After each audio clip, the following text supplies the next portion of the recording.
warahmatullahi wabarakatuh.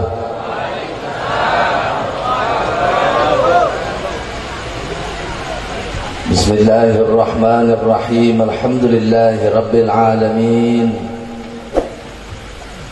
Alhamdulillahi bihamdihi tatimmus salihat wa bidzikrihi tatanazzalur rahamati wan nafahat. Allahumma salli wa sallim ala sayyidi sadat habibina wa syafi'ina wa maulana Muhammad khairil bariyat wa ala alihi wa sahbihi wa man tabi'ahu bi ihsanin ila yaumin tujza bis sayyiati wal hasanat. Qala Allah Ta'ala fil Qur'anil 'azim wa huwa asdaqul qailin. A'udzu billahi samil 'alim minasy syaithanir rajim. Bismillahirrahmanirrahim. Man 'amila salihan min dzakarin aw untha wa huwa mu'minun falanuhyiyannahu hayatan thayyibah wa lanajziyannahum ajrahum bi ahsani ma kanu ya'malun. Wa qala an-nabiy sallallahu alaihi wasallam law 'alima ummati ma fi ramadan latamannaw an takuna sanatu kulluha ramadan. Shadaqallahul 'azim wa shadaqa rasuluhul karim. Wa nahnu ala dhalika minasyahidin syakirin walhamdulillahi rabbil alamin. Sadatuna para habaib, para kiai, para asatid, para tokoh masyarakat, khususnya pimpinan Majelis Ta'lim Darul Ibtida yang kami hormati dan kami muliakan, aparatur pemerintahan, bapak-bapak, ibu-ibu, hadirin wal hadirat.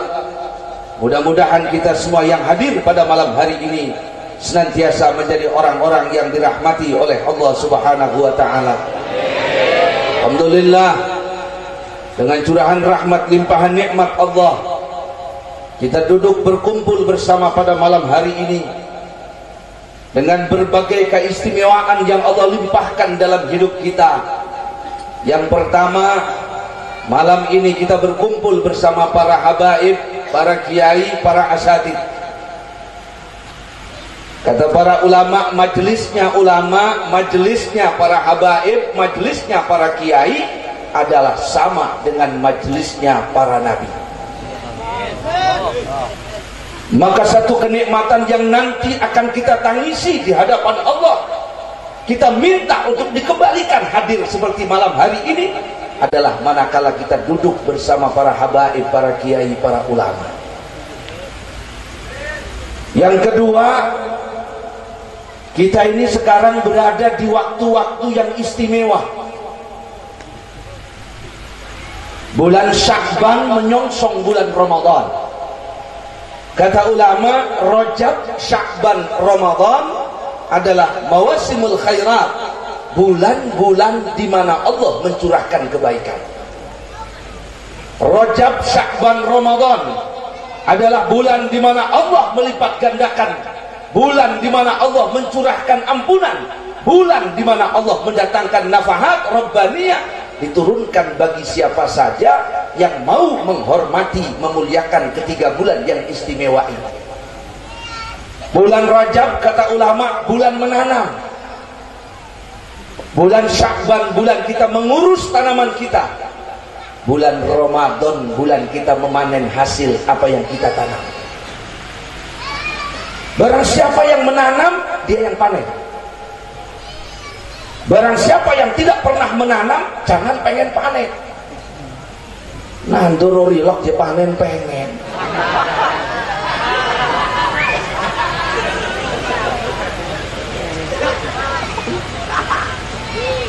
Yang ditanam apa? Yang dipanen apa?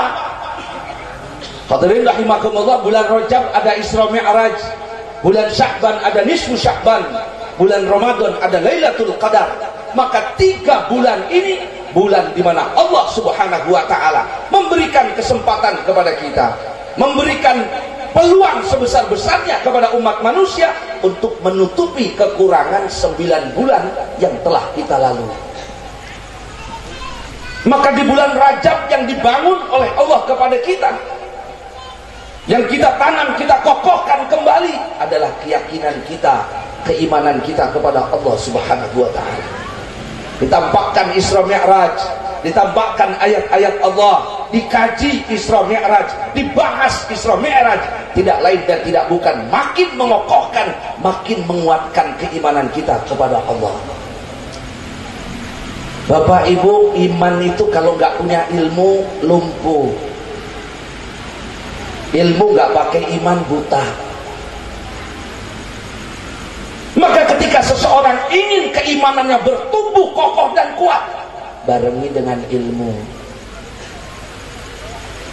Kalau orang pengen punya ilmu, jawabnya cuma satu: hadir di majelis ilmu, hadir di majelis taklim, hadir di majelis-majelis zikir, majelis-majelis Al-Quran. Kata ulama, hadirnya seseorang di majelis zikir, di majelis ilmu, itu membersihkan 70 majelis yang tidak ada manfaatnya. Sekali kita hadir di tempat pengajian, sekali kita hadir di majelis zikir, sekali kita hadir di majelis Al-Quran, yang dihapus oleh Allah 70 majelis yang tidak ada manfaatnya. Sekarang ini kan kita zamannya banyak majelis, Pak. Majelis batu cincin,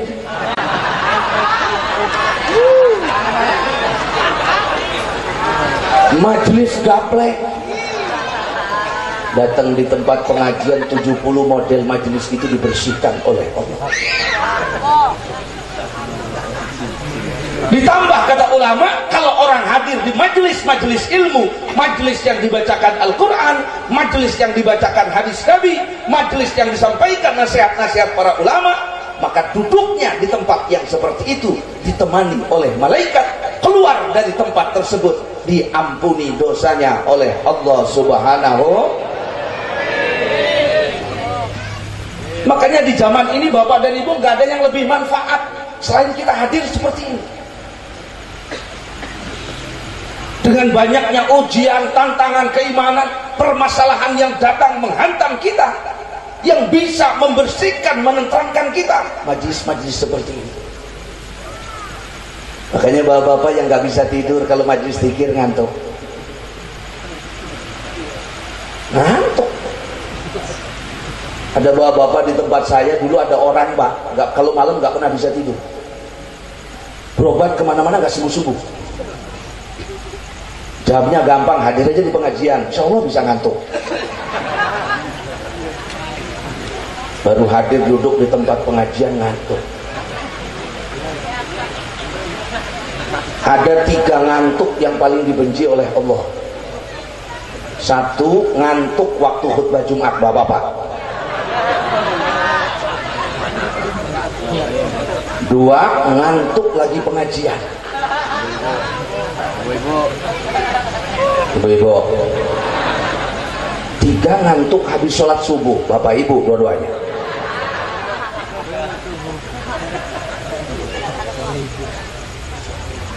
Kata Sayyidina Abu Hurairah, hadirnya seseorang di majelis ilmu lebih baik daripada sholat 1000 rakaat. Jadi kalau malam hari ini ada orang habis sholat isya, sholat 1000 rakaat sampai pagi, bapak hadir di pengajian 1 jam 2 jam, pulang ke rumah, yang hadir pengajian, yang hadir majelis zikir, majelis ilmu, majelis sholawat, majelis maulid, pahalanya lebih besar daripada yang sholat sunnah. Kenapa? Sebab sholat sunnah hadir di majelis ilmu, majelis zikir, disampaikan nasihat, disampaikan tausiah, disampaikan apa yang disampaikan oleh Nabi. Hadir majelis seperti itu, kata ulama, hukumnya wajib. Makanya luar biasa, alhamdulillah malam ini yang hadir luar biasa. Pak, orang itu kalau disenangi oleh Allah dipaksa hadir untuk kebaikan. Seneng nggak seneng? Ada bapak-bapak kesini sebenarnya niatnya bukan mau ngaji, saya tahu. Ibu-ibu juga kan gitu, Bu. Tapi karena Allah seneng, ditarik orang itu bisa hadir. Sa'a am aba, kalau orang itu disenangi oleh Allah, dia akan digiring kepada kebaikan, senang ataupun tidak senang digiring. Orang itu kalau tidak disenangi oleh Allah, dijauhkan dari kebaikan, senang atau tidak senang dijauhkan. Ada orang Pak saking dibencinya oleh Allah, dipaksa datang sholat jamaah ke masjid, nyampe pintu masjid handphonenya ketinggalan. Balik. Sholat apa urusannya sama handphone? Gak datang lagi ke masjid. Makanya alhamdulillah malam hari ini kita duduk berkumpul bersama orang ulama di majelis yang mulia. Sebab orang itu kalau tidak punya ilmu berat. Nabi Adam itu dilebihkan oleh Allah di atas para malaikat. Diperintahkan malaikat sujud kepada Nabi Adam, bukan karena sholat, puasa, ibadahnya. Malaikat sholatnya lebih hebat, patuhnya lebih hebat, taatnya lebih hebat. Kenapa malaikat diperintahkan sujud takdim kepada Nabi Adam? Jawabnya satu, cuma karena ilmunya. Makanya Nabi tidak diperintahkan tinggi derajatnya, minta banyak umatnya. Enggak. Nabi cuma diajari satu doa oleh Allah, Rabbi zidni ilman. Katakan ya Muhammad, minta supaya ilmunya tambah. Makanya kata Nabi, kulla yaumin tatlu fi syams, setiap hari matahari terbit, setiap hari matahari keluar, setiap hari matahari terbenam, terbit dan terbenam. Hari itu ilmu saya tidak ditambah. Fala burika li bidzalikal yaum. Hari itu tidak ada barokahnya buat saya. Nabi tiap hari ilmunya tambah. Kita Masya Allah ada pengajian seminggu sekali aja nggak mau datang. Tempat saya itu Pak, kalau pengajian diumumin pakai speaker 10 kali, yang datang 10 orang. Umurnya 60 tahun ke atas. Masuk masjid 6 ngantuk, 3 batuk, 1 sakit perut.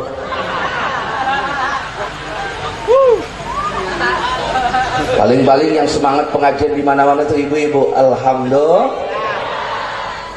Biasanya ibu-ibu kalau hadir pengajian bawa sapu tangan, kalau enggak kantong plastik. Kenapa? Ada bolu, buntel, pisang bungkus. Ya ibu-ibu kalau ngaji mesti pulang ada aja yang ditenteng.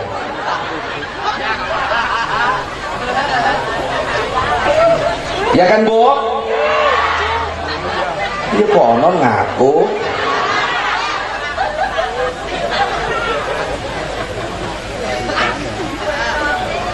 Makanya kalau kita melihat perjuangan para ulama dulu yang dikejar ilmu, Sayyidina Abdullah bin Abbas radhiyallahu anhuma, sepupunya Nabi, beliau setiap hari datang ke rumah gurunya Zaid bin Thabit. Datang pagi-pagi ke rumah gurunya, ditunggu di depan pintu, gak pernah gurunya dibangunkan, duduk nungguin gurunya keluar. Tuh santri yang punya akhlak begitu. Ya, lagi turun gedor-gedor Pak.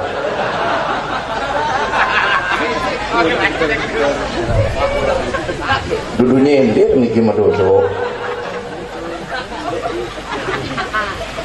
Sampai siang hari, baru hampir mendekati tengah hari, Sayyidina Zaid bin Thabit keluar. Begitu keluar, Sayyidina Abdul Abbas ada depan pintu. Ya Ibnu Ammi Rasulillah. Apa kata Zaid bin Thabit? Putranya paman Rasulullah. Sejak kapan kau di sini? Apa kata Abdul Abbas? Sejak pagi. Engkau duduk di sini tertimpa debu. Iya. Kenapa tidak bangunkan saya? Kenapa tidak ketuk pintu rumah saya? Apa jawab Abdul Abbas? Mungkin kau punya hajat, mungkin kau lagi ada keperluan. Saya tunggu sampai kau keluar. Itu Abdullah bin Abbas, turjumanul Quran. Dia datang bolak-balik ke rumah para sahabat belajar ilmu. Sayyidina Jabir bin Abdullah Al-Ansari berangkat ke Mesir 1 bulan hanya untuk bertanya tentang satu tafsir. Balik lagi dari Mesir 1 bulan cuman bertanya tafsir 1 ayat. Sebulan Pak, bolak-balik sebulan. Bapak datang ke rumah Ustaz, jalannya berapa lama? Ibu, sebulan. Kenapa nggak datang? Itu sebulan bolak-balik. Al-Imam Syafi'i berangkat dari kampungnya, datang ke Mekah, belajar di Mekah, dari Mekah berangkat ke Madinah. Orang cari ilmu gak gampang Bapak Ibu.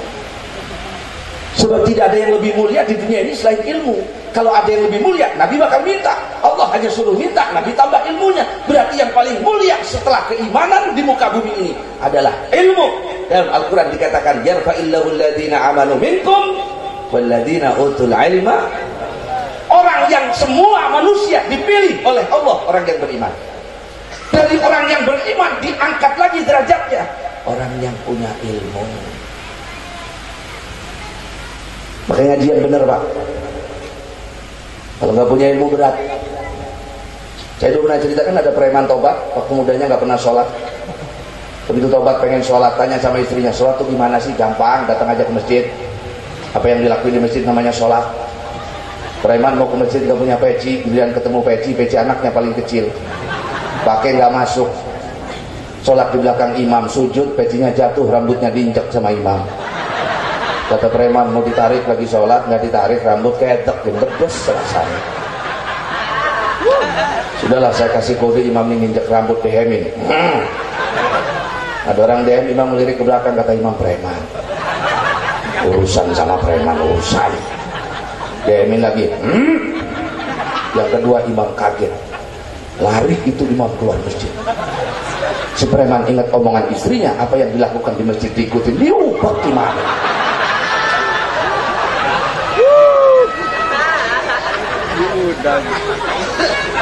Tapi Bapak dan Ibu, sehebat apapun ilmu yang kita punya, setinggi apapun derajat ilmu yang kita miliki, sebanyak apapun kitab yang kita hatamkan, tidak akan bermanfaat ilmu tersebut kecuali dibarengi dengan takut kepada Allah. Makanya ketika ilmu ulama ditanya, siapa yang namanya alim, siapa namanya orang yang berilmu, yang sorbannya besar? Bukan. Orang yang berilmu itu yang punya takut kepada Allah. Kata Al-Quran, innama yakhsyallaha min ibadih, orang yang punya takut kepada Allah. Maka barang siapa ilmu bertambah, ngaji jalan terus, tapi takutnya kepada Allah tidak bertambah, lam yabzad minallah illa bu'dan, orang itu bukan tambah dekat dengan Allah, tambah jauh. Ibu rajin ngaji, ngomongin orang haram gak Bu? Haram. Masih ngomongin orang? Hah? Ayo.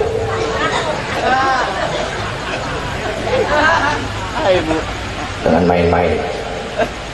Asyadun nas azaban yaumal qiyamah, nanti orang yang paling berat siksaannya hari kiamat bukan orang yang tidak sholat, bukan orang yang tidak puasa saja, tapi orang yang paling berat siksaannya hari kiamat orang yang punya ilmu tapi gak manfaat ilmunya. Orang yang punya ilmu tapi tidak makin dekat kepada Allah, diinjek-injek oleh penghuni neraka. Sekarang Masya Allah Bapak dan Ibu, kita makin pinter, makin minterin orang. Makin tambah ilmu, makin sombong, makin tambah ilmu, makin cari pendapat-pendapat yang mudah. Cari kaul-kaul ulama untuk menghalalkan, membolehkan perbuatannya. Ulama kita dulu orang-orang yang punya takut kepada Allah. Rasul kita orang yang punya takut kepada Allah. Aisyah ditanya oleh para sahabat, Aisyah ya ummul mukminin, tolong dong ceritakan apa yang paling mengagumkan selama berumah tangga bersama Nabi. Kata Aisyah, saudara-saudara, berumah tangga bersama Nabi itu semuanya mengagumkan, tapi ada satu hal yang paling mengagumkan. Satu malam ketika Nabi tidur di sebelah saya, kulitnya bersentuhan dengan kulit saya. Tengah malam Nabi terbangun. Apa kata Nabi? Aisyah, izinkan malam ini saya beribadah kepada Allah.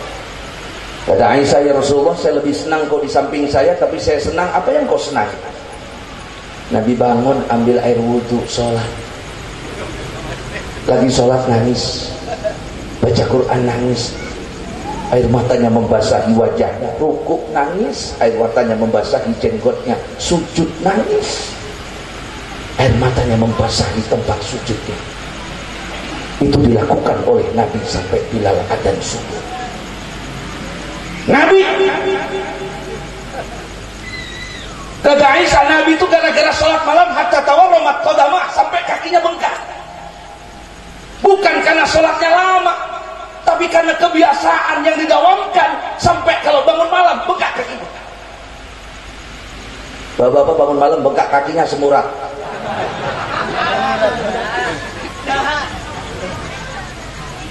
Nangis itu Nabi lagi sholat. Bapak ibu sholat nangis paling kalau ingat cicilan belum dibayar.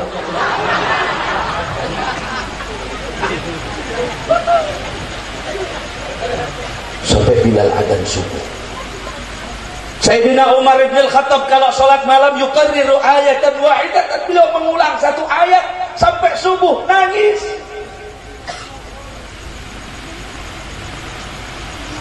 Bahkan ketika meninggal di pangkuan putranya Abdullah bin Umar bin Al-Khattab, apa kata Sayyidina Umar? Ya Abdullah, turunkan saya, taruh saya di tanah.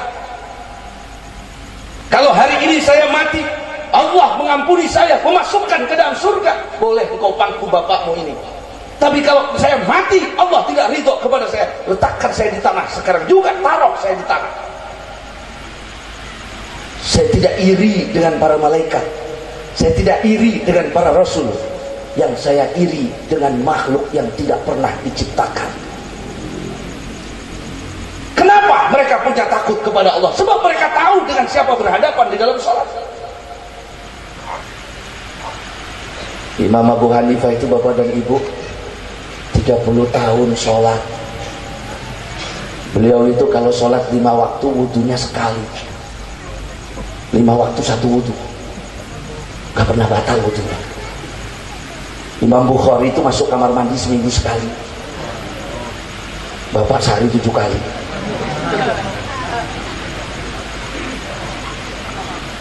Imam Syafi'i itu lebih dari 30 tahun sholat isya, sholat subuh, wudunya wudu sholat isya. Imam Abu yang menangis di dalam sholatnya, beliau menghatamkan satu Quran di dalam sholat satu malam. Ngatamin Quran satu malam sholat. Nah hadirin rahimakumullah,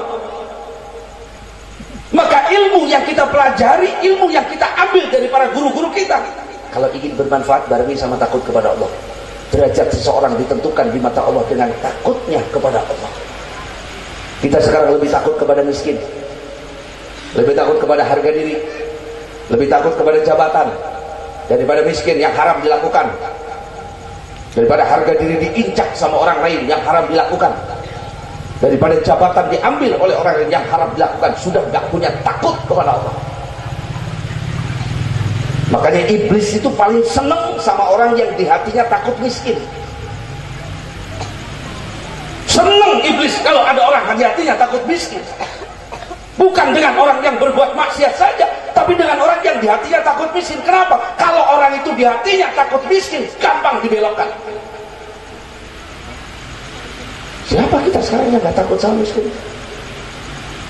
Dan musibah di atas musibah itu, kalau ustadz takut miskin. Makanya saya bilang kalau ada ustadz takut miskin, pensiun aja jadi ustadz. Agama urusannya dijual. Ustadz sana, Bandar Lampung gak ada. Insya Allah jadi ustadz gak miskin, gak bakal. Insya Allah gak miskin. Cuman masalahnya jangan ada takut miskin di hatinya. Itulah yang kemudian Nabi mengancam, barang siapa yang mempelajari ilmu ini, kata Nabi, belajar agama ini dalam rangka untuk bersombong-sombongan, memperbanyak pengikut, berdebat dengan ulama, orang yang seperti itu neraka nanti tempatnya.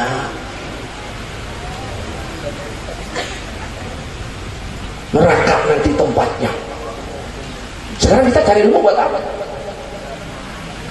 Kita doakan guru-guru kita, para kiai kita semuanya. Semua kiai yang hadir sini nggak ada yang takut miskin. Cuman kitanya harus perhatian sama kiai, Pak.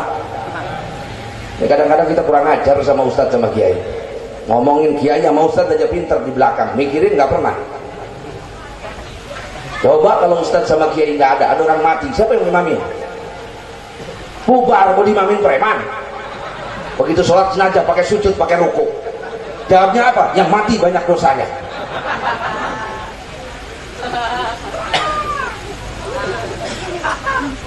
Ulama-ulama kita dulu kuat keimanannya, hebat, luar biasa. Bahaya kita ini orang biasa kalau kita takut miskin di hatinya bahaya. Kenapa sih bu takut miskin? Allah sudah siapkan rizki kita, madmun, maksum, mau'ud. Kan itu bagian-bagian rizki kata Imam Ghazali. Semua rizki pasti diberikan oleh Allah. Gak ada yang gak diberikan oleh Allah. Gak usah sedih, gak usah ruwet. Yang menjadi hak kita pasti dikasih. Allah gak bakal korupsi. Ini takutnya udzubillah. Kalau yang bukan milik kita sampai jungkir balik gak akan dikasih. Tenang aja, ikhtiar wajib, usaha perlu, selebihnya urusan Allah bukan urusan kita. Ya Allah, bensin naik aja ke bawah dalam sholat ibu-ibu. Benar sholat di bensin naik. Sedang lamun wis naik mau kabeh melu naik. Wah mah ya pasti ongkos naik. Wah mati bae wis sekalian.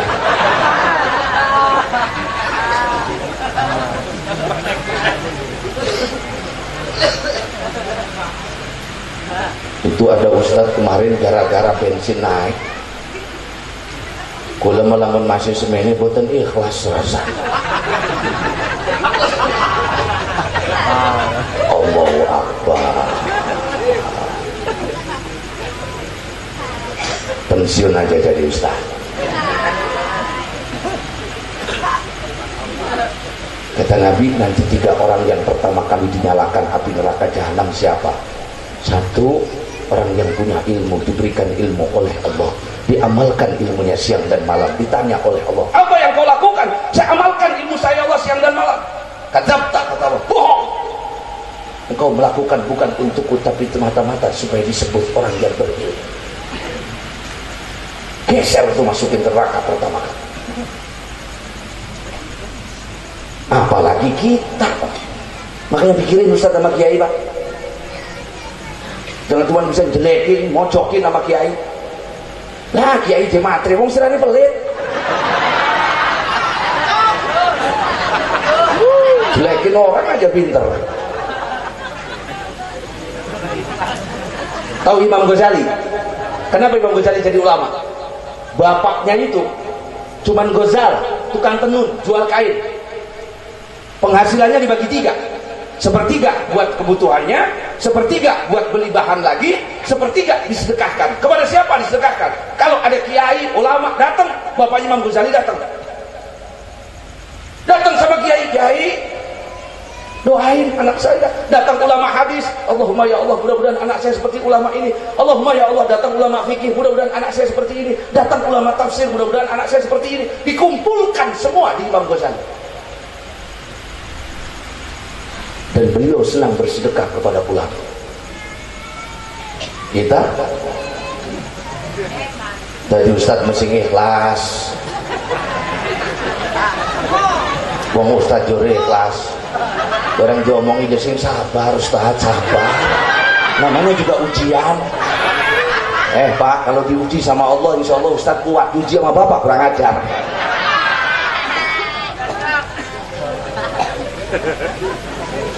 Masalah kita ini kan karena nggak kompak pak. Kalau kita kompak beres. Nabi berjuang dakwah kenapa? Kompak. 12 tahun Nabi di Mekah sukses berjuang menghadapi musuh yang paling berat, tantangan berat di Mekah. Kuat Nabi, bukan hanya faktor kenabian saja, eksternalnya kuat. Nabi punya backup ekonomi yang kuat. Khadijah, Nabi punya backup ketokohan yang kuat. Abu Thalib, dua-duanya mengelilingi Nabi. Maka 12 tahun di Mekah sampai 2 orang ini meninggal, Nabi tenang. Ya kita kan nggak kompak pak bu. Ada ustadz bikin pesantren, ada ustadz bikin musola, ada ustadz bikin madrasah, ada ustadz bikin asrama. Ada bapak-bapak datang ustadz, jadi lagi gali pesantren, oke? Tak doakan saja menawa lancar. Bab doa mau pintar dari ustaz daripada bapak-bapak.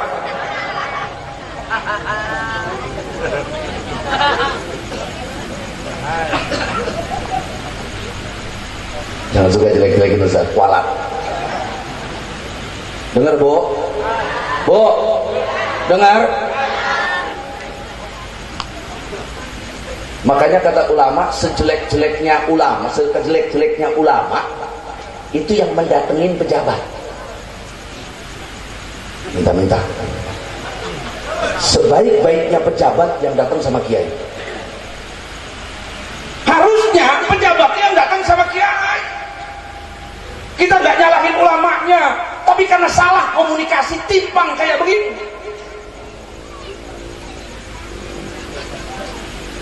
Ya ulamanya yang datang cium tangan.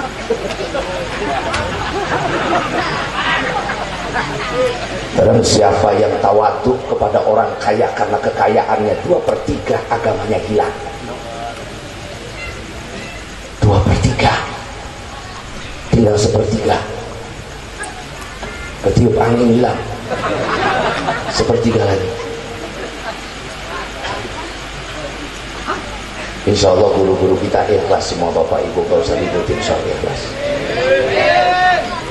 Gak ada ceritanya kiai ustadz yang gak ikhlas tuh gak ada. Kalau ada ustadz kiai yang gak ikhlas ya bukan ustadz, namanya artis. Saya kalau bicara di kalangan masyarakat saya bilang jangan salahkan ustadz kita, karena kita sekarang timpang, gak saling mendukung. Zaman dulu masyarakat itu zaman jadi petani, panen padi, ngirim padi ke kiai sama ustaz. Panen kelapa, ngirim kelapa ke ustaz. Panen singkong, ngirim singkong ke ustaz. Sekarang ngirim masalah sama ustaz. Anu dia ustaz kula lagi dagang, payu-payu. Tuh si doani ustaz ndak payu. Ustaz jungkir balik belum dina telung bengi udah turun.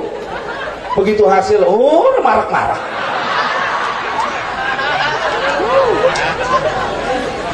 Iku menirikan yang celku.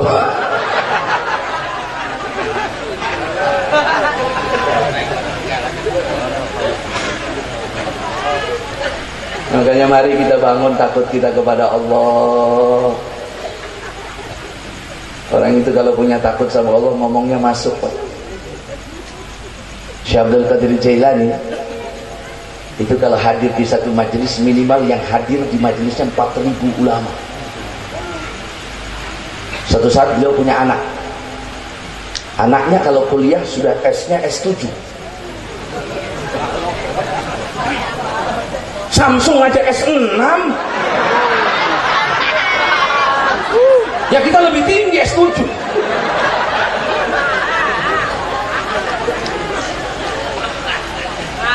Suatu saat kata anaknya, "Bah, saya yang ngajar ngaji.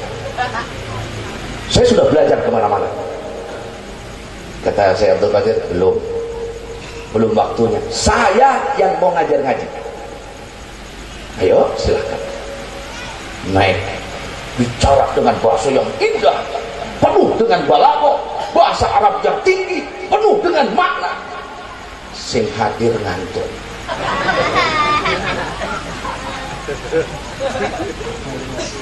Begitu turun kata, karena banyak ngantuk ini anak turun, kata Imam Ghazali. Bagaimana? Ngantuk Pak. Jadi Syekh Abdul Qadir yang naik. Apa kata Abdul Qadir? Saudara-saudara, tadi malam tetangga saya motong ayam. Ini kiai semua yang hadir, 4.000 orang. Tadi malam motong ayam, dimasak, ditaruh di atas meja, ditinggal sholat maghrib, dipangan kucing. Itu yang hadir nangis. Coba yang hadir nangis. Kata ulama yang satu, itu gambaran orang yang dulunya banyak taat beribadah, di akhir umurnya suul khatimah. Ada yang ngomong gitu. Ada lagi yang ngomong itu gambaran orang yang ibadahnya dibarengi dengan riya. Ada lagi yang tafsirannya macam-macam, padahal ayam babnya.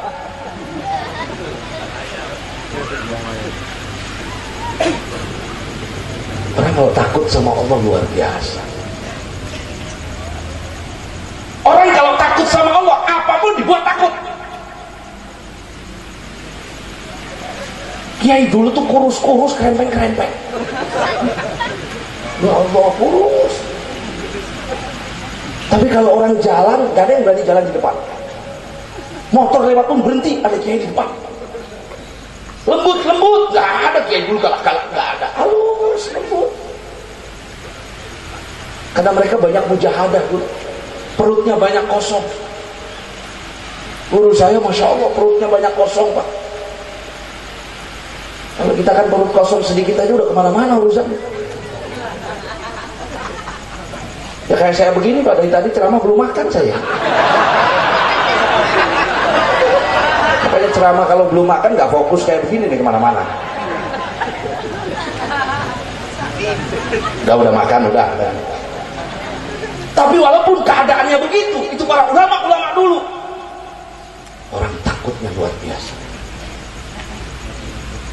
Gak usah kita, Pak, binatang takut. Sayyidina Abdullah bin Umar bin Khattab berangkat dari Madinah ke Mekah. Di tengah jalan orang berhenti semua, macet di jalanan. Ada apa? Harimau padang pasir tidur di tengah jalan, nutupin jalanan. Gak ada yang berani lewat. Datang Sayyidina Abdullah bin Umar, di dekat itu harimau, dipegang telinganya, dicewer telinganya. Apa kata Umar? Pergi, jangan ganggu orang. Orang mau lewat kehalang semua, pergi. Itu harimau bangun langsung pergi. Mau coba?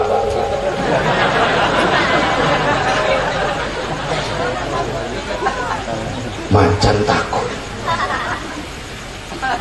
Dulu ada seorang kiai, Pak, terkenal dengan kesolehannya. Para ulama berkunjung ke kiai tersebut, datang ke kiai tersebut sholat jamaah maghrib.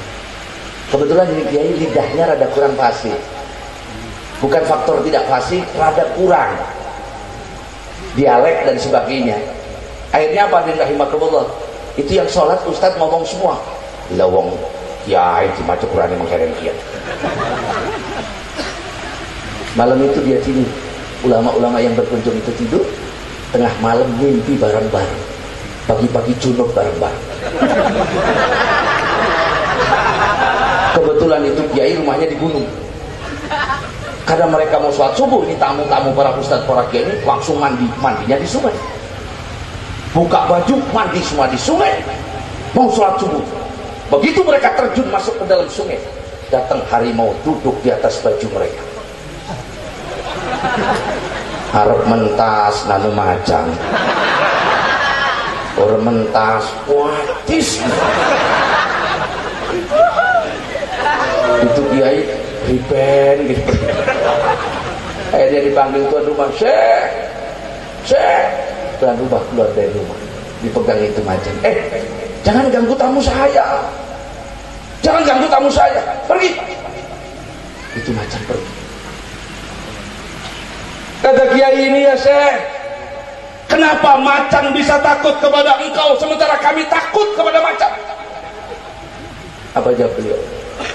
Sebab kalian sibuk membetulkan lidah sementara kami sibuk membetulkan hati. Kalau kalian yang diindahkan lidahnya, dibaguskan lidahnya, kalau ngomongnya indah, ngomongnya hebat, tapi hatinya busuk. Kami mungkin ngomong asal-asalan, tapi hati kami sibuk meluruskan hati daripada meluruskan lidah, sehingga seluruh makhluk dibuat takut kepada orang tersebut. Makanya Bapak dan Ibu, Ramadan itu membentuk pribadi kita, membangun kita menjadi orang-orang yang punya takut kepada Allah. Habis Rajab ketemu Sya'ban.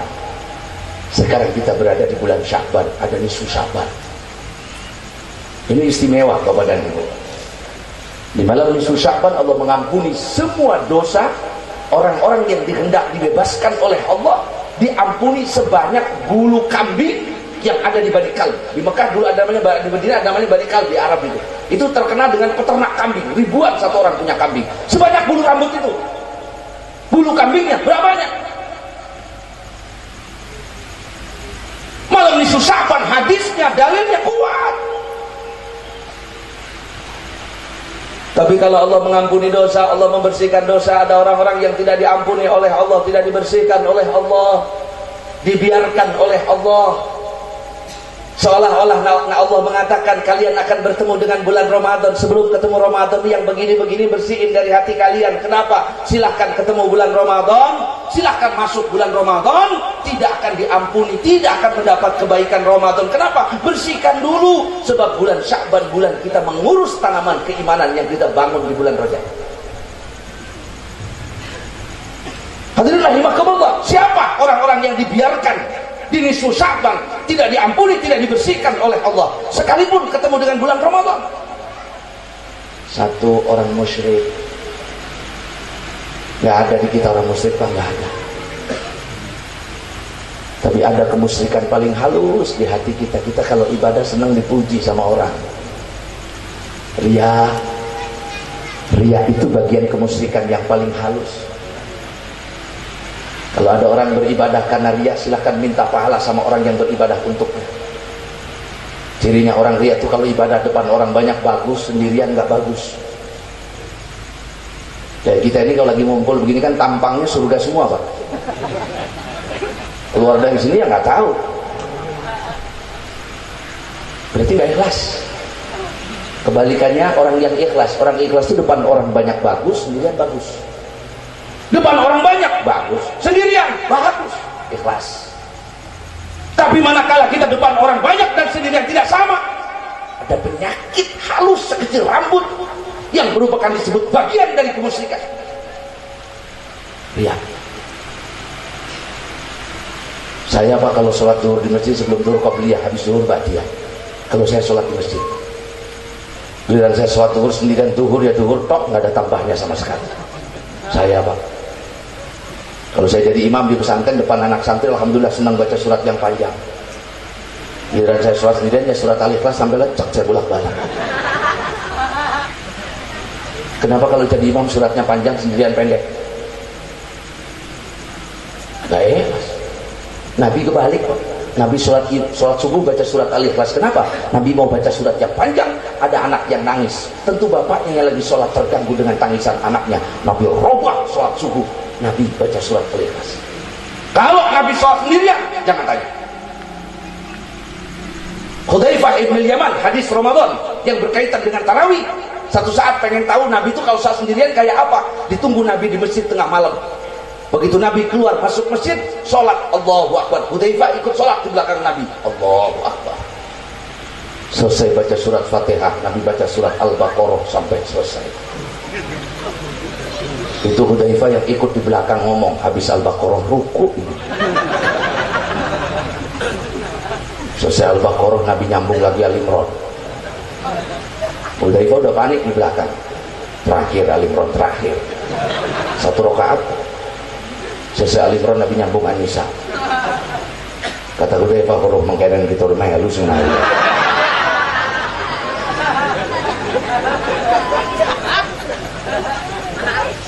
Nabi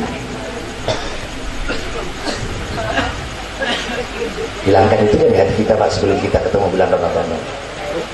Kenapa? Karena puasa itu ibadah yang ngajarin kita ikhlas. Sholat kelihatan rukuk sujud, baca Quran terdengar melantunkan Al-Quran, haji kelihatan berangkat ke Mekah puasa. Siapa yang tahu kita puasa apa enggak? Tidak ada yang tahu selain kita dan Allah Subhanahu wa Ta'ala. Dulu ada seorang ulama 20 tahun dia puasa setiap hari, istrinya nggak tahu kalau dia puasa. Kalau pagi kerja nggak pernah sarapan, dibawain bekal sampai tempat kerjaan, bekalnya dikasih ke temannya. Sore dia pulang ke rumah, dia biasa makan habis maghrib. 20 tahun dia puasa, istrinya nggak tahu kalau dia puasa. Kula mau puasa Senin Kemis seminggu bisa kampung huruf kabeh.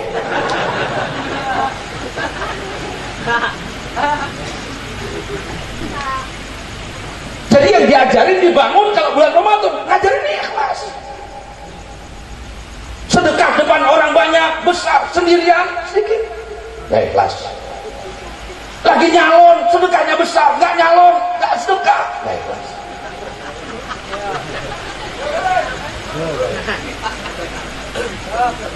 Tinggal dilihat saja kadar keikhlasan kita. Seukuran ikhlas itu Allah akan berikan pahala kepada kita. Yang kedua, siapa orang yang dijauhkan dari rahmatnya Allah di bulan Sya'ban dalam rangka menghadapi Ramadan? Yang kedua, kata Nabi, musyahid, orang yang dalam hatinya ada permusuhan. Jangan main-main dengan permusuhan. Satu saat Nabi masuk ke dalam masjid, ngumpul dengan sahabat, tiba-tiba datang seorang laki-laki masuk masjid, sholat sunnah 2 rakaat. Selesai sholat sunnah itu orang keluar, kata sahabat, kata Nabi, saudara, barang siapa yang ingin melihat penghuni surga, lihat laki-laki yang masuk tadi. Sahabat melihat, ya Allah, ini yang bakal masuk surga. Hari kedua, Nabi ngumpul lagi dengan sahabat di masjid, kata Nabi, saudara-saudara, man sarru ayyandura ila ahli jannah falyandur ila hadzal rajul. Barang siapa yang ingin melihat penghuni surga, lihat laki-laki yang masuk ini. Begitu dilihat laki-laki yang kemarin. Hari ketiga, Nabi ngomong sama 3 kali berturut-turut, itu orang disebut oleh Nabi masuk surga. Sahabat penasaran, amalnya apa buat orang ini masuk surga? Orang dulu kalau penasaran begitu, Pak. Kita penasaran zaman sekarang, Bu, lain. Tetangga kita usahanya maju, ikut dukunnya siapa ya kok maju?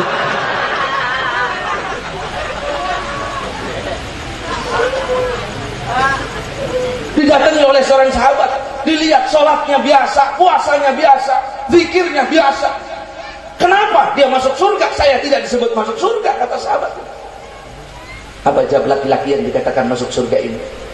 Ada satu hal yang saya belum sampaikan. Apa? Setiap hari saya tidak punya perasaan jelek kepada siapa. Nggak ada dendam, dengki, musuhan sama orang. Kita Masya Allah lihat orang benci aja ada. Suudon. Saudara pagi-pagi datang ke rumah, belum ngucapin salam sudah ngomong ngirit duit pun coba-coba ngomong kayak.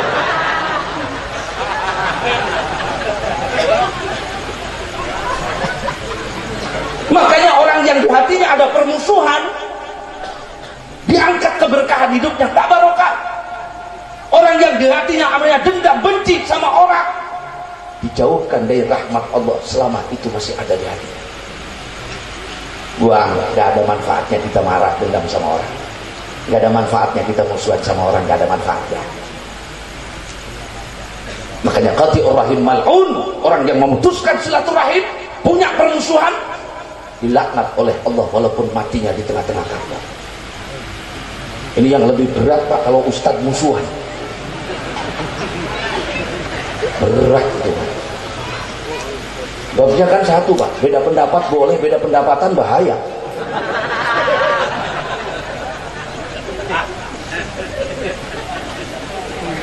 Hilangkan permusuhan dari hati kita, ya kan, Bu? Tangga sama tangga sekarang musuhan, RT sama RT musuhan, beda bendera doang sebabnya. Suami istri musuhan, karena ibu-ibu nih kadang ngedeleng laki ini kita mesenep ngedeleng kakak. Beda lakinya terus ke priven musuhan. Yo, ya. Lamun kakang turun ngetan kita ngadep ngulon, kakang ngadep ngulon kita ngadep kidul, kakang ngadep ngesor kita ngadep ngeduhur. Dadi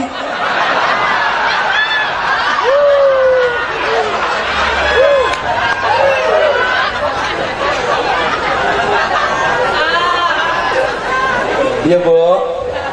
Bu, kedenger nggak? Ibu syukurin aja deh, punya suami syukurin. Dulu laki ireng, syukuri Pak. Alhamdulillah Rabbil Alamin, suami saya hitam.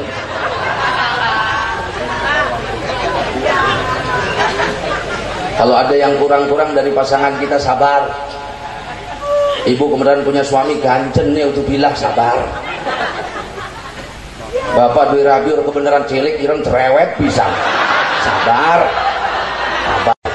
Nggak lama, nggak lama.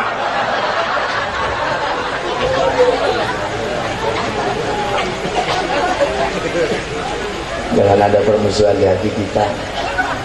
Dulu Nabi duduk sama sahabat, kata Nabi, saudara-saudara, kalau di sini ada yang punya permusuhan, keluar dari masjid, keluar. Keluar seorang laki-laki dari masjid, balik lagi. Kata Nabi, kenapa keluar? Ya Rasulullah, ketika Nabi mengatakan jangan duduk di sini orang yang punya permusuhan, saya ingat ya Rasulullah, saya 1 tahun tidak saling tegur dengan bibi saya. Saya pulang ke rumah, saya minta maaf. Kenapa? Ya Rasulullah, orang yang suka bermusuhan jangan duduk bersama Nabi. Kata Nabi, tidak turun rahmat di tempat di mana ada orang musuhan. Lah lamun sekampung musuhan.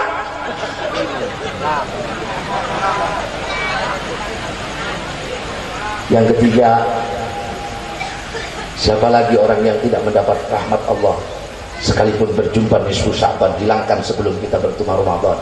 Aku walidai, anak yang durhaka kepada orang tua. Sekarang banyak anak durhaka sama orang tua. Ada anak bentak orang tuanya, ngusir orang tuanya. Naudzubillah, ada anak bunuh orang tuanya, ketok-ketok linlas. Tidak ada anak bisa jalan balas jasa orang tua. Dulu ada seorang anak setiap hari kerja, begitu 1 bulan gajinya diambil bapaknya. Jadi anaknya lapor di Rasul, ya Rasulullah, saya kerja bercucuran keringat, capek ya Rasul. Giliran gajian, uang saya diambil oleh bapak saya. Saya laporkan bapak saya. Kata Nabi, Bilal, panggil bapaknya. Panggil bapaknya. Orang udah tua. Begitu ketemu, kata Bilal, Pak, bapak dipanggil Nabi. Kata bapaknya, kenapa Nabi manggil saya? Ada apa saya dipanggil Nabi? Kata Bilal, anak bapak melaporin bapak sama Rasul. Begitu mendengar ucapan itu orang tua nangis, Pak. Sepanjang jalan dia nangis. Allahumma ya Allah, anak yang saya besarkan, saya tidak tidur supaya anak saya nyenyak tidur. Siang saya tidak istirahat, bercucuran keringat supaya keinginan anak saya terpenuhi. Sekarang anak saya melaporkan saya kepada Rasul. Begitu sampai di depan Nabi, apa kata Nabi? Pak, jangan ngomong. Tadi sepanjang jalan ke sini dalam hati ngomong apa? Coba saya pengen dengar. Begitu disampaikan kepada Nabi, apa jawab orang itu? Dipanggil anaknya. Nah, sini.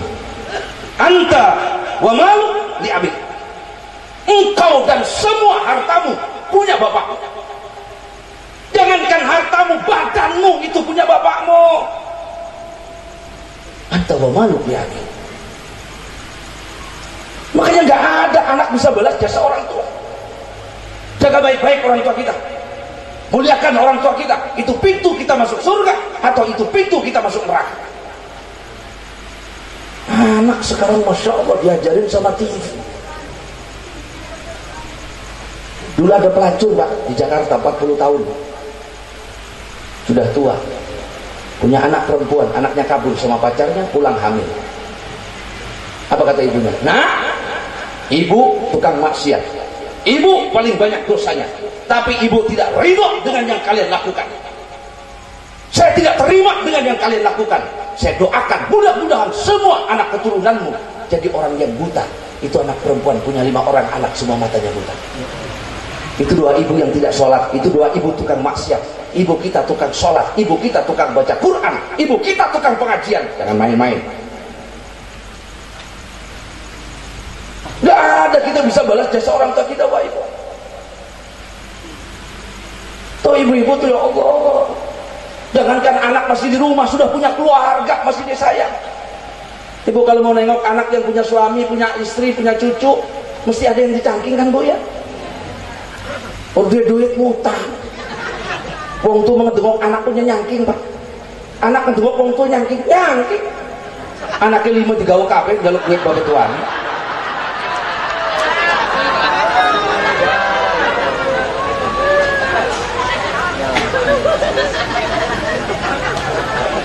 Uwais Al-Qarni naik derajatnya begitu mulia, jadi Sayyidut Tabi'in, pimpinan orang Tabi'in. Sampai Sayyidina Ali dipesan, kata Nabi Ali, kalau nanti ada orang datang dari suku Goron, dari Yaman, cari orang yang namanya Uwais. Kalau ketemu dengan orang yang namanya Uwais, minta supaya dia memohonkan ampun untuk. Sayyidina Ali sahabat Nabi, orang istimewa, Khulafaur Rasyidin, pasti masuk surga. Al-Ashra al-Mubasyiruna bil Jannah, 10 orang yang dipastikan masuk surga. Dibilang begitu. Begitu datang suku Goron ditanya, ada nggak di kampung kalian, ada nggak yang namanya Uwais? Nggak ada. Di kampung kalian ada yang namanya Uwais? Ada.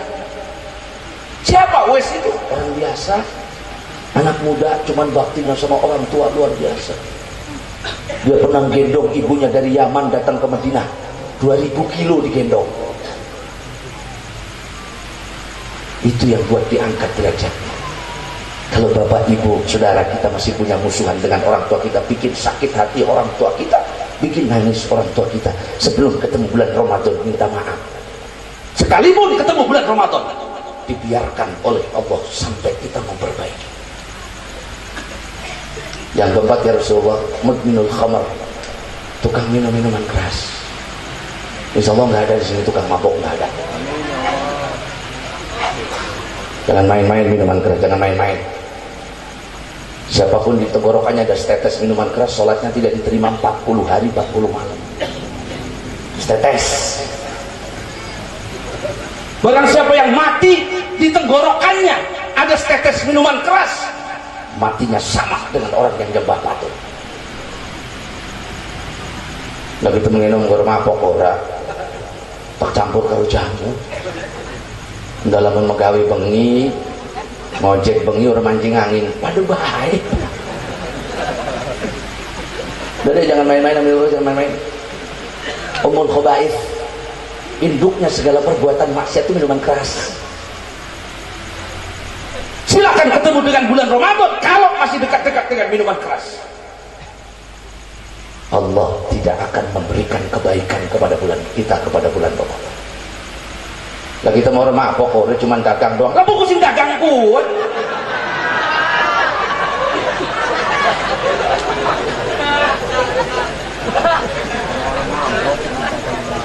Bukan salah dagang minuman keras. Yang selanjutnya siapa lagi ya Rasulullah, orang yang dijauhkan. Kata Nabi, namimah, orang yang tukang ngadu domba, tukang fitnah. Ngomong ke si A beda, si B beda, hati-hati. La yadkhulul jannah namam, tidak akan masuk surga orang yang senang mengadu domba, tidak masuk surga. Bahkan begitu kejinya tukang fitnah, tukang ngadu domba itu, kalau diteliti, kalau dicari nasabnya, biasanya kalau orang itu senang ngadu orang, senang ngefitnah orang, cari keuntungan dari orang ribut, biasanya orang yang kayak begitu anak keturunan tukang zina. Dari mana? Quran, hamazin masya'im binamin. Ujungnya apa? Utullin sanim. Sanim tukang zina. Biasanya itu ada urat zina. Sampai senang adu domba ngefitnah kayak begitu. Dan efeknya bahaya itu Bapak Ibu. Dulu ada orang cari pembantu, datang ke tukang, ada satu orang tuh ada pembantu di rumah sebelah tuh, katanya mau pindah kerjanya. Orangnya kerjanya rajin, bagus, masaknya enak, apa aja bagus, kurangannya cuma satu doang, apa? Tukang fitnah.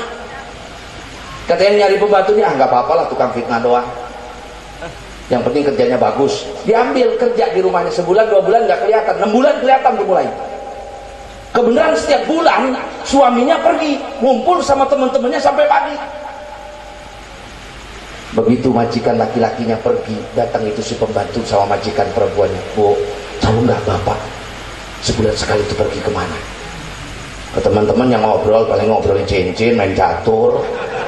Bukan bu, bukan, punya istri lagi.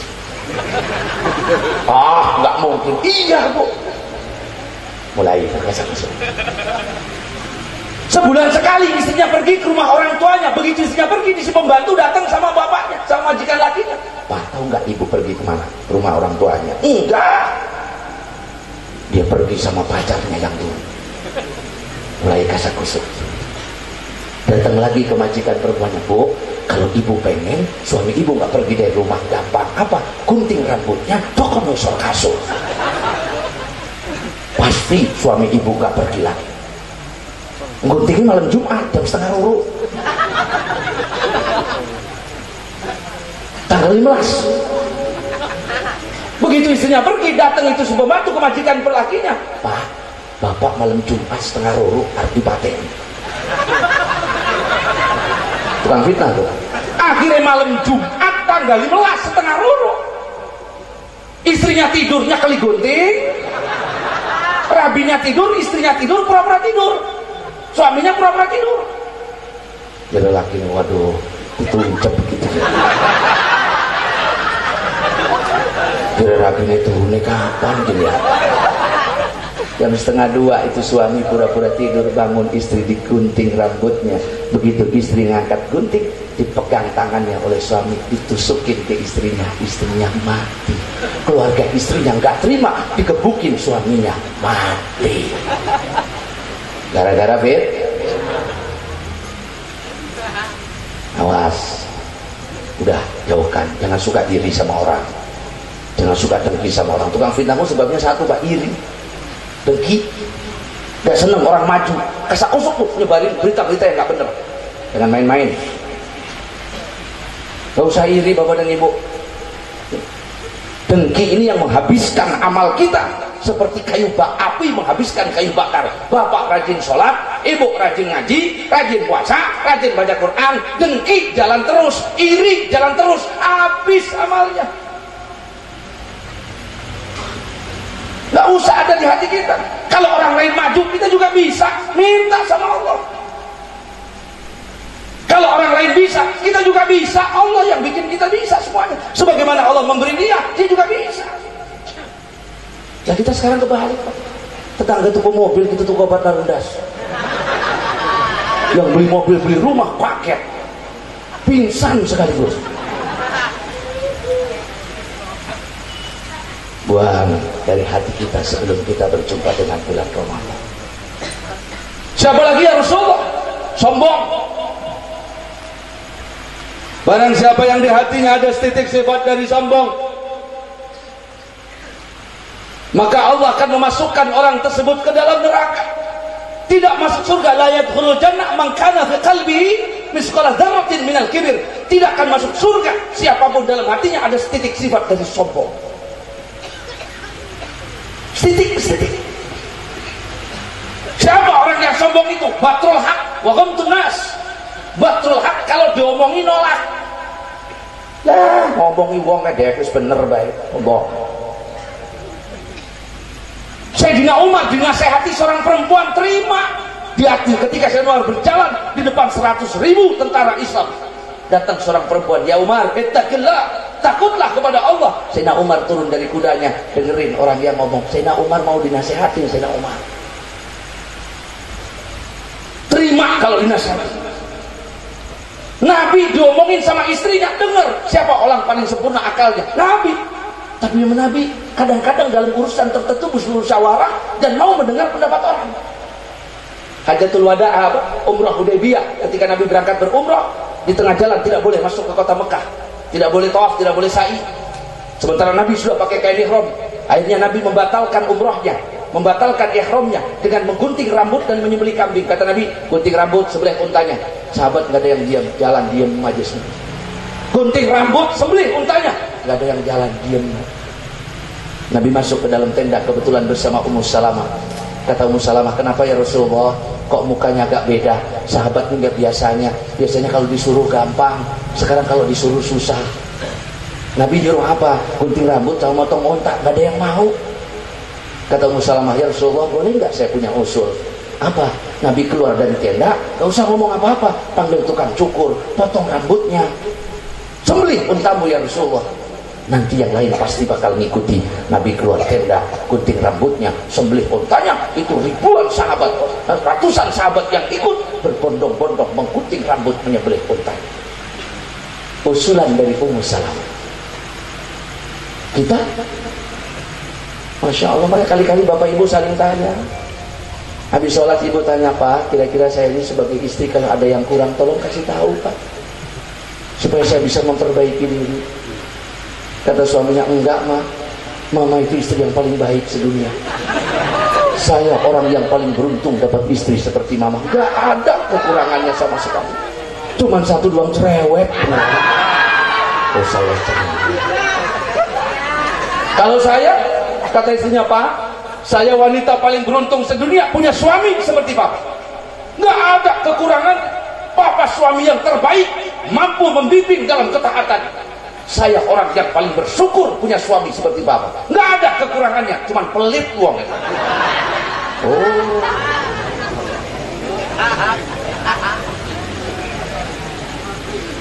Terima kalau diomongin orang. Pokoknya nas, senang merendahkan orang. Yang pertama kali mengatakan saya lebih baik itu siapa? Iblis. Ana khairum min. Kebalikannya para nabi, ketika Nabi Musa diperintahkan datang kepada Firaun, apa kata Nabi Musa? Ya Rabb, inna akhi Harun, saudara saya Nabi Harun afsah, lebih fasih daripada saya. Jangan saya, ya Allah, Nabi Harun aja nih saudara saya, dia ngomongnya pintar, dia lebih baik dari saya. Kata Nabi Musa, Harun lebih baik dari saya. Itu bedanya. Kalau iblis, saya lebih baik dari Nabi Adam. Kalau Nabi Musa, Harun lebih baik dari saya. Berarti kalau ada orang di hatinya merasa lebih baik dari orang, lebih bagus dari orang lain, sesungguhnya orang tersebut kebagian penyakit syaitaniyah. Tapi orang yang tawadu, maka sesungguhnya dia kebagian dari sifatnya yang mulia dari para nabi. Nabi gak punya dosa orang yang tawadu. Saya duduk bersama seperti kalian duduk. Ya Allah, diundang siapapun Nabi datang. Kalau orang datang Nabi gak senang, berduduk, jangan berdiri. Kata Nabi, duduk. Saya sama seperti kalian. Padahal beliau orang yang paling mulia, 7 lapis langit, 7 lapis bumi. Beliau tidak mau dimuliakan, tapi hak kita sebagai umatnya memuliakan Nabi. Hilangkan dari hati kita sebelum kita ketemu dengan bulan Ramadan. Ya Allah, astagfirullah. Terus. Bapak Ibu, yang terbesar yang kita persiapkan dalam rangka menyambut bulan Ramadan ini, tidak ada yang lebih baik selain bulan Ramadan. Orang itu kalau berjumpa dengan bulan Ramadan biasanya tanggapannya beda-beda. Ada bapak-bapak begitu kepada puasa terus ngomong debet, ya Allah puasa ya. Ada yang ketemu bulan puasa biasa saja, puasa. Ada yang ketemu dengan semangat, alhamdulillah Allah pertemukan saya dengan bulan Ramadan. Seberapa besar dia mengenal Ramadan, seberapa besar dia tahu tentang bulan Ramadan, seberapa besar dia mengerti tentang bulan Ramadan, sebesar itu dia akan memuliakan, menghormati, mengisi bulan Ramadan. Ini bulan gak main-main Bapak dan Ibu. Allah berikan puasa kepada umat-umat yang lain. Umat dulu sebelum kita pun puasa. Kama kutiba 'alal ladzina min qablikum, puasa. Tapi mereka tidak diberikan Ramadan. Tidak diberikan Ramadan. Ketika Nabi Mi'raj, Nabi melihat umur umat dulu itu panjang-panjang. Ada yang umurnya 900 tahun, 400 tahun, 500 tahun. Panjang-panjang umurnya. Begitu Nabi melihat umur umatnya, ya Allah, 1 tahun batuk baik, 5 asam urat, suwita kolesterol, asam urat teke kabeh. Nabi takut umatnya tertinggal dengan umat-umat yang lain. Umat lain 500 tahun berjihad, 500 tahun sholat, 500 tahun dia berpuasa. Umat saya umurnya nggak jauh sama Nabi. Nabi kita Nabi Muhammad tinggal 63 tahun, kita juga nggak jauh. Kalau ada ibu-ibu sekarang umurnya 62 tahun 9 bulan habis lebaran, Bu, ya siap-siap. Allah itu biasa kalau orang mau mati itu dikasih kode dulu, Pak. Wah, langsung kasih kode dulu. Lamun dodok ngendek, ngipas, biasanya urus suwe maning sih orang. Kadang-kadang melotoh. Enggak, Bu, enggak. Mudah-mudahan semua diberikan panjang umur. Amin.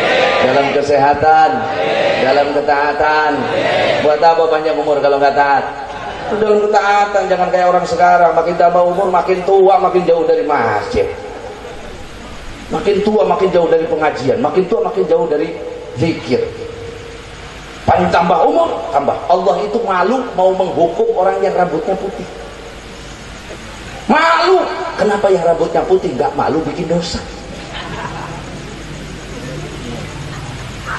Makanya karena umat dulu umurnya panjang-panjang, Allah berikan kepada Nabi kita bulan Ramadan, di dalamnya ada Lailatul Qadar khairum min alfi syahr. Kalau Bapak Ibu ketemu dengan Lailatul Qadar selama 10 tahun, dalam 10 kali Ramadan berturut-turut, maka berarti umur kita hampir sama dengan umur umat Nabi Nuh, 800 tahun lebih.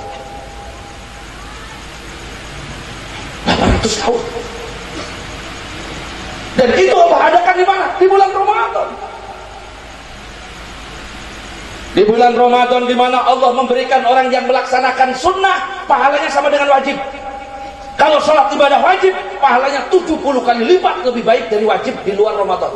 Ibu, bapak sholat sunnah bulan Ramadan, pahalanya sholat wajib. Sedekah di bulan Ramadan, pahalanya zakat di luar Ramadan. Sholat wajib bulan Ramadan 70 kali lipat. Makanya bulan Ramadan, bulan kita bersemangat menguatkan amal kita, memperbanyak amal ibadah kita. Bulan kita memanen apa yang kita bangun dari bulan Rajab, bulan Sya'ban, puncaknya di bulan Ramadan. Makanya bulan Ramadan dianjurkan malamnya bangun. Ada yang namanya taraweh. Subhanallah, itu cuma ada di bulan Ramadan, Pak.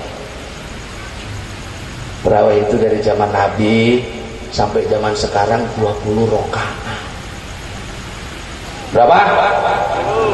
20 rakaat. Enggak, Ustaz. Ada hadisnya kok 8 rakaat. 11 rakaat sama witir. Maka Rasulullah yazidu fi Ramadan wala fi ghairi min 11 rakaat. Baca hadis yang benar. Nabi di bulan Ramadan ataupun di luar Ramadan nggak pernah lebih dari 11 rakaat. Pertanyaannya, sholat tarawih ada nggak di luar Ramadan? Ada nggak? Nggak ada. Berarti itu bukan hadis tarawih. Karena di bulan Ramadan dan di luar Ramadan ada. Ini tarawih. Kalau malas jangan ngajak-ngajak Nabi, Pak. Ini berdasarkan hadis Nabi. Males. Besok kalau ada yang ngeriwayatin hadis palsu, Nabi sholat tarawih 4 rakaat. 4 rakaat. 20 rakaat. Ini saya pernah diundang sholat tarawih. Berapa tarawihnya? 11 rakaat sama witir, 4 rakaat, 1 salam, 4, 4, 3. Kayak main bola jadi gitu. Nah, jadi deh, saya pulang. Saya tarawih di rumah aja. 4, 4, 3.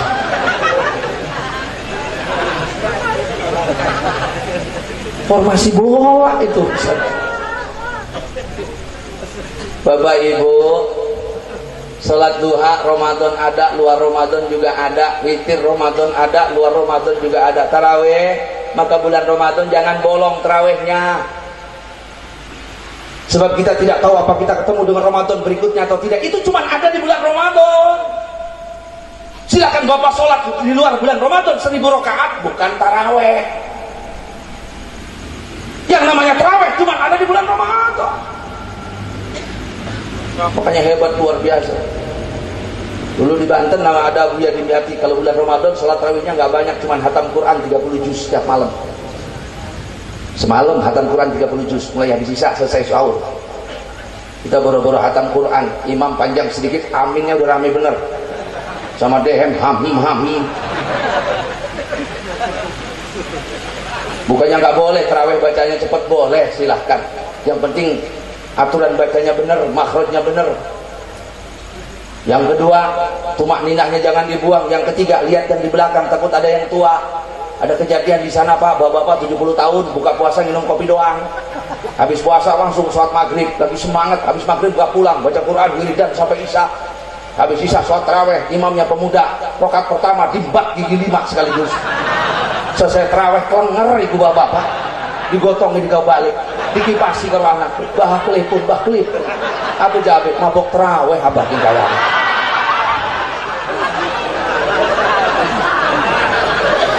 Ini imam yang salah ini.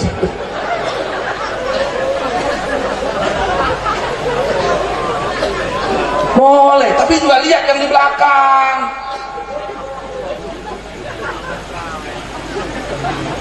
Puasa ini mengajarkan bagaimana kita menjadi orang yang bermanfaat, berbagi sesama.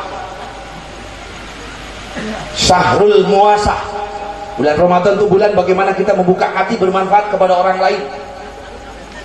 Orang yang bermanfaat kepada orang lain lebih tinggi derajatnya daripada orang yang banyak sholat, banyak puasa tapi nggak ada manfaatnya sama orang, nggak ilmunya, nggak hartanya, nggak tenaganya, nggak ucapannya. Makanya hebat orang itu kalau bermanfaat. Dulu Abdullah bin Mubarak berangkat haji. Habis haji, selesai haji, dia sholat di Masjidil Haram. Habis sholat, dia baca wirid, dzikir, ketiduran. Di dalam tidur dia mimpi datang 2 orang malaikat. Ada 2 orang laki-laki ngobrol. Kata laki yang pertama, malam ini ya, tahun ini yang berangkat haji berapa orang? Kata temannya, gak banyak, cuma 70.000. Itu 70.000 yang berangkat haji, yang diterima berapa? Kata yang satunya, gak ada yang diterima, satupun tidak ada. Tapi ada satu orang, dia di Damaskus di Syria, tidak berangkat haji, tidak datang ke Mekah. Allah terima hajinya, gara-gara dia diterima hajinya. 70.000 yang berangkat haji, semua diterima haji. Siapa orangnya? Fulan bin Fulan. Didatengin tukang sol sepatu, nabung pengen berangkat haji. Satu saat istrinya hamil, tetangganya masak daging rabe, baunya kecium sama istrinya. Ya Allah Pak, enak bener bau masakan ini Pak, pengen saya Pak. Kata suaminya, udah nanti kita beli kambing, beli daging, kita masak. Apa jarabin? Orang kepengen tuh, kumur pengen. Kita pengen bikin kayak sing mabuk ya. Karena ini wong ngidam memang suka aneh-aneh Pak. Insya Allah. Di tempat saya nih bingung ngidam, pengen mangan yang dur gentong. Ngidam ya susah. Jadi gitu untuk baru pengen mangan yang dur sumur.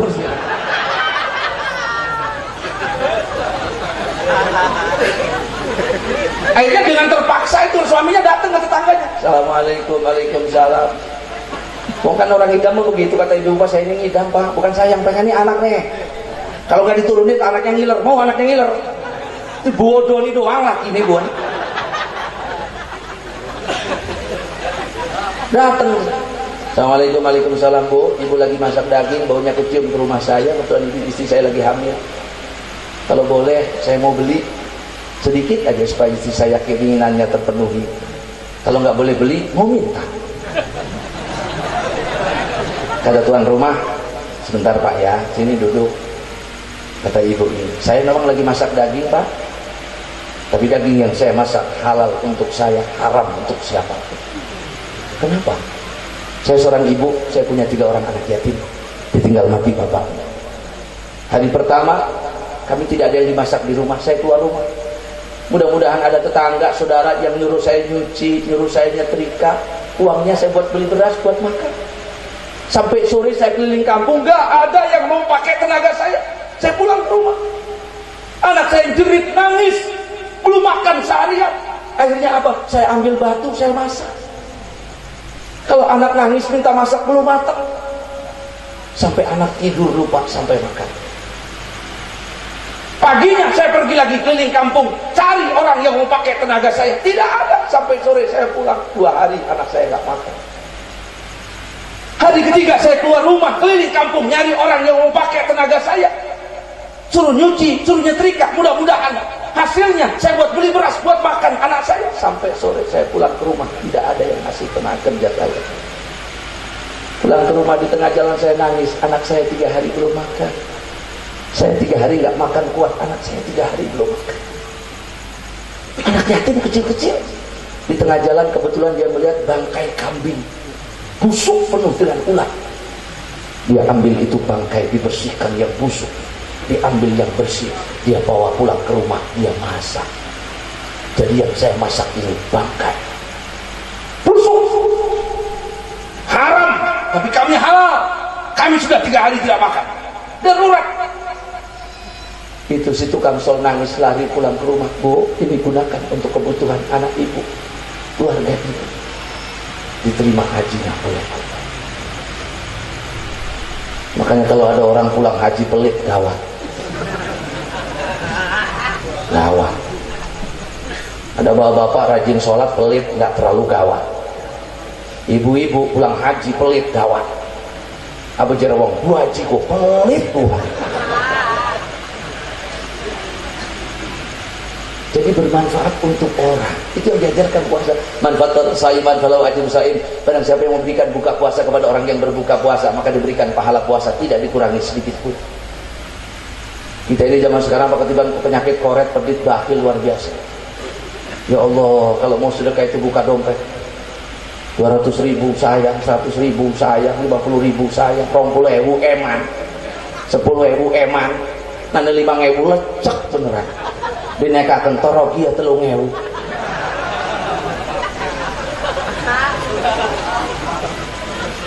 Makanya orang sedekah itu tantangannya berat. Bapak ibu bisa bersedekah hebat luar biasa. Musuh utama orang sedekah itu setan. Nah, kalau kita mau sedekah diikat sama setan 3 ikatan. Dulu ada khotib khutbah Jumat, bapak-bapak ibu-ibu sidang Jumat. Kalau kita mau bersedekah diikat sama setan 3 ikatan. Ikat tangannya, ikat kakinya, ikat kepalanya supaya tidak bisa sedekah.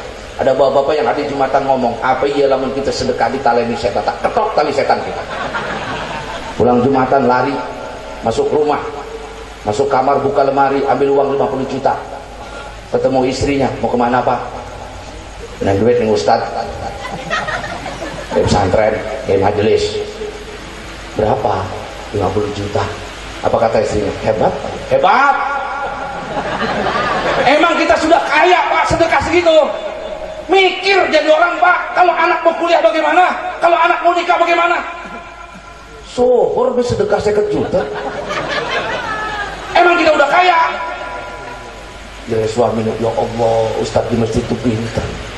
Bener. Kalau kita sedekah diikat sama setan 3 ikatan. Ini depan saya setan yang pertama.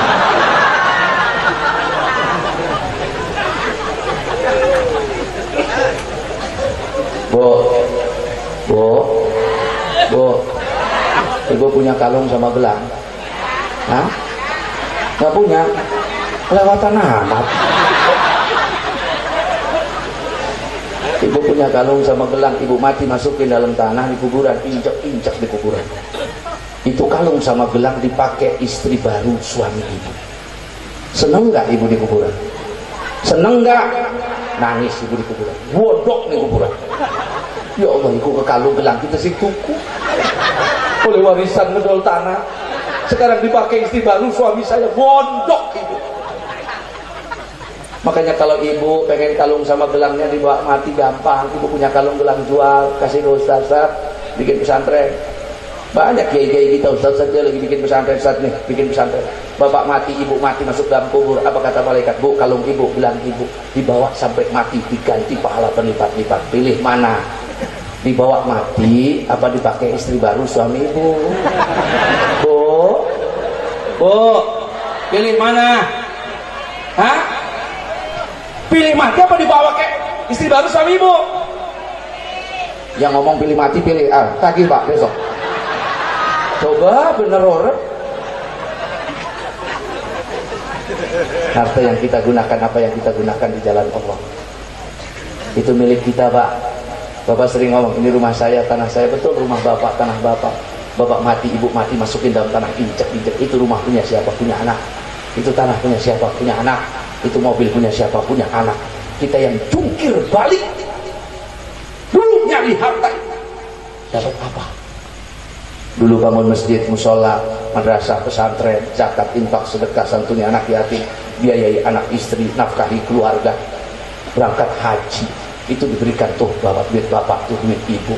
Rumah saya punya anakmu jangan tanya, tanah saya punya anakmu jangan tanya. Kata ulama, ada 3 hal yang paling menyesal orang nanti di kuburan. Siapa? 1, orang yang punya karyawan, punya pembantu, tapi di akhirat pembantunya lebih tinggi derajatnya daripada majikannya. Kebuhung di akhirat. Kenapa? Pembantunya rajin ngaji, majikannya enak tidur. Karyawannya rajin sholat, bosnya rajin ninggalin sholat. Yang kedua, orang yang paling nyesal di kuburan nanti siapa? Orang yang ketika di dunianya sibuk mengumpulkan harta, tidak digunakan di jalan Allah, begitu mati nangis, ganti anaknya yang sedekah. Cenguli ganjaran siapa?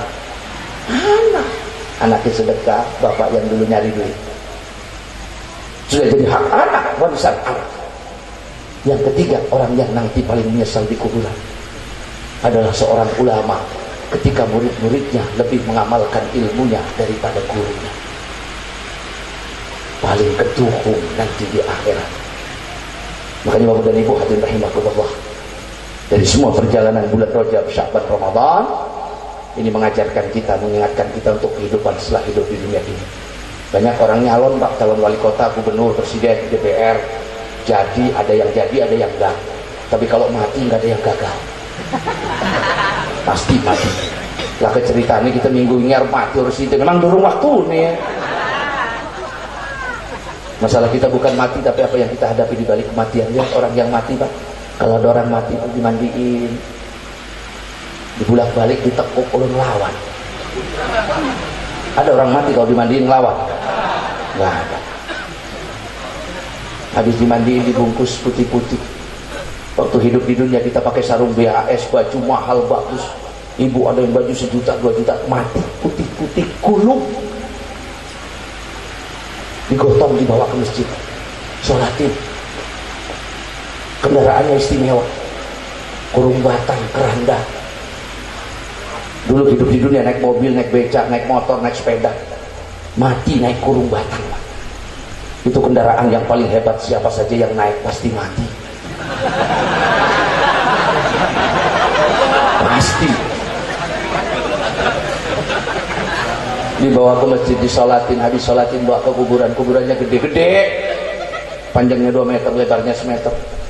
Tapi buat naruh jasad kita nanti di kuburan, dibuat lubang lagi di tengah lahap, di samping syak, di dindingnya dibuat seukuran jasad kita.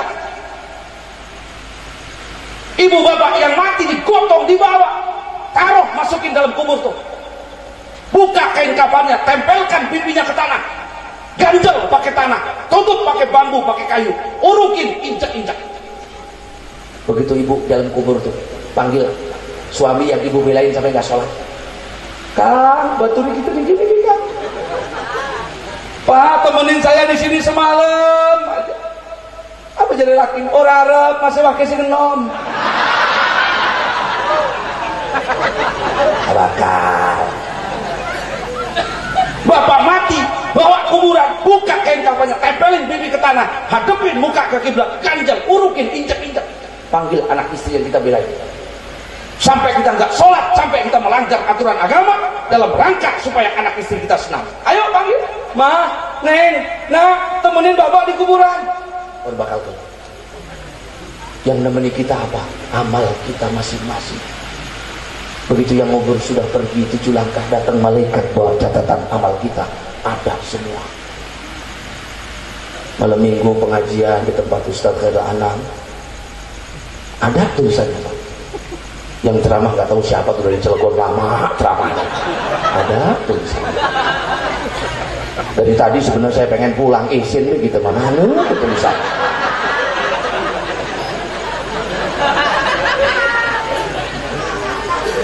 Jadi yang jadi teman kita nanti di akhirat amal kita masing-masing. Al-Qayyis man dana nafsu wa amila lima ba'dal maut.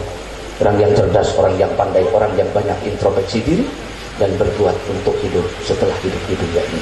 Mohon maaf segala kurangan. Assalamualaikum warahmatullahi wabarakatuh.